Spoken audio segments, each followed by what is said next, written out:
IPD data has shown that there's been a very strong recovery in the US real estate sector.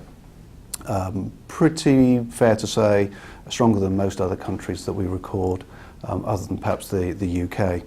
A lot of the reason for that will have been that, frankly, that the values fell so far during the crash, such that what we're seeing really is a recovery back from those very, very low levels.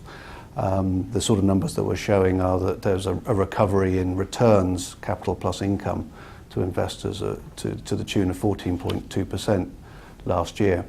But that's following years of minus 20-odd% falls in value, in fact cumulative through the down cycle of nearly 40%.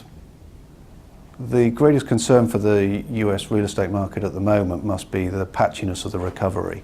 What we're seeing is some good performances on high quality core assets.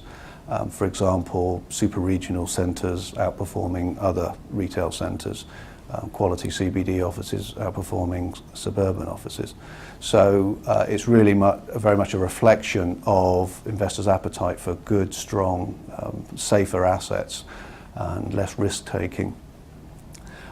There's not much activity and evidence of recovery in the secondary markets, and indeed we probably shouldn't expect that to happen until we see either a lot more capital coming back into real estate markets or a strong economic recovery, both of which are probably interlinked. In terms of what the outlook for this year is, the initial evidence coming through from our data is that the pressures on values is slowing slightly, and that returns could well be a little bit lower than the previous year.